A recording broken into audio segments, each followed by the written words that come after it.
देश काल और दान आदि का विचार।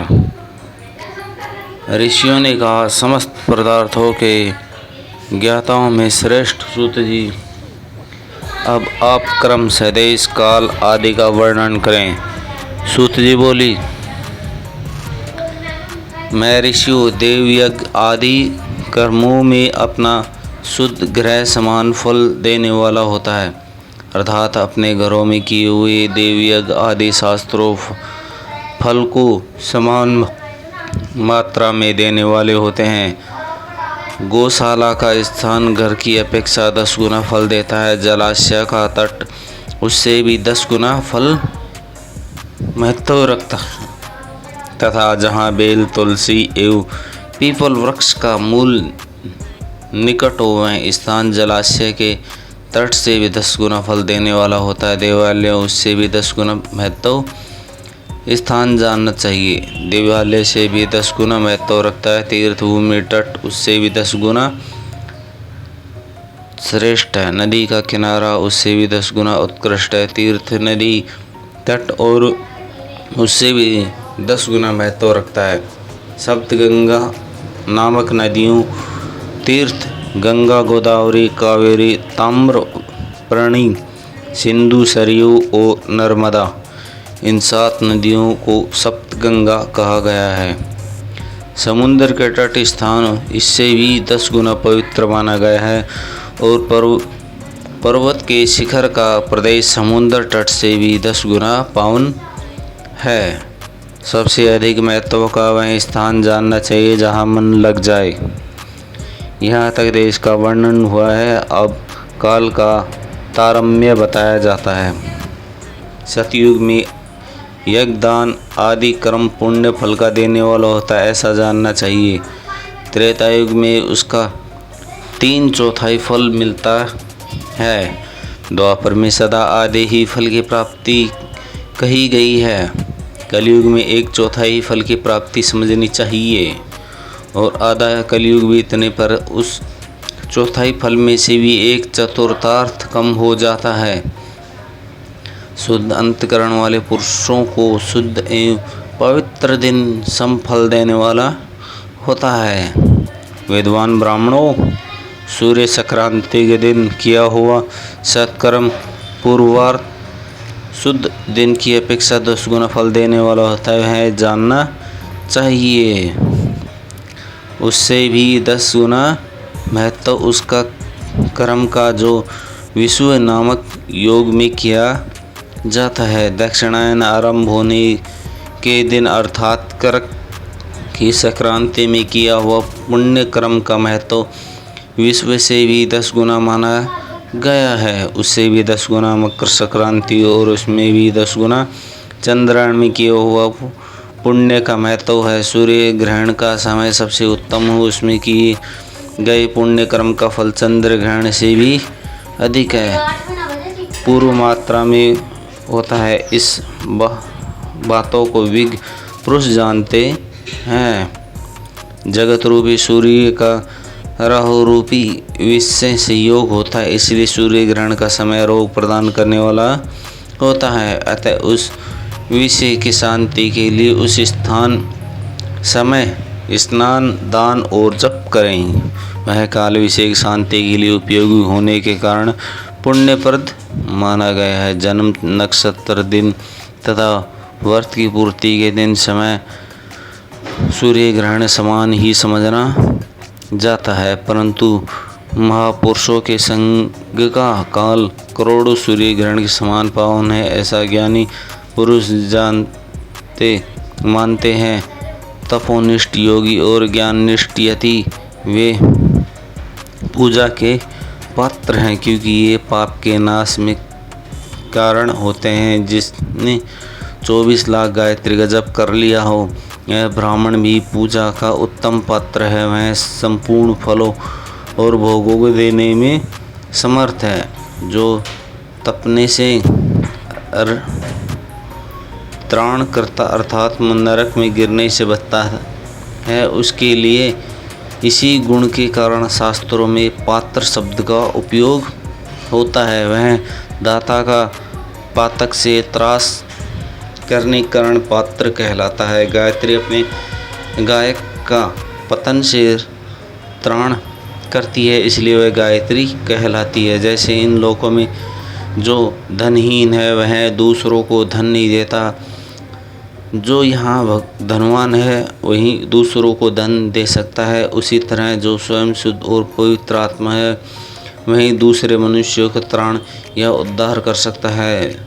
जो गायत्री का जप करके शुद्ध हो गया है वही शुद्ध ब्राह्मण कहलाता है। इसलिए दान, जप, होम और पूजा सभी कर्मों के लिए वही शुद्ध पात्र ऐसा ब्राह्मण ही दान तथा रक्षा करने वाला पात्र रखता है। स्त्री हो या पुरुष जो भी भूखा हो वही अन्न दान का पात्र है। जिसको जिस वस्तु की इच्छा हो वही वस्तु बिना मांगे ही दी जाए तो दाता को उस दान का पूरा पूरा फल प्राप्त होता है। ऐसी हर्षी की मान्यता है। जो सवाल या याचना करने के लिए बधा दिया गया हो वह दान आधा ही फल देने वाला बताया गया है। अपने सेवकों को दिया हुआ दान 1/4 फल देने वाला होता है। वे प्रो जो जाति मात्र से ब्राह्मण है और दीनतापूर्वक वृत्ति से जीवन बिताता है, उसे दिया हुआ धन का दान दाता को इस भूतल पर 10 वर्षों तक भोग प्रदान करने वाला होता है। वहीं दान दिया वेदवेता ब्राह्मण को दिया गया तो वह स्वर्गलोक में देवताओं के वर्ष से 10 वर्षों तक दिव्य भोग देने वाला होता है। शील और उच्छृंखल वृत्ति से लाया हुआ दक्षिणा में प्राप्त हुआ अन्न धन शुद्ध द्रव्य कहलाता है। उसका दान दाता को पूर्ण फल देने वाला बताया गया है। क्षत्रिय शौर्य कमाए हुए वैश्यों को व्यापार से आया हुआ और शूद्रों का सेवा वृत्ति से प्राप्त हुआ धन भी उत्तम द्रव्य कहलाता है। धर्म की इच्छा रखने वाले स्त्रियों को धन पिता एवं पति से मिला हुआ उसके लिए वह उत्तम द्रव्य है। गो आदि 12 वस्तुओं को चैत्र आदि 12 महीने क्रम से दान करना चाहिए। गो भूमि, तिल, स्वर्ण, घी, वस्त्र आदि धान्य,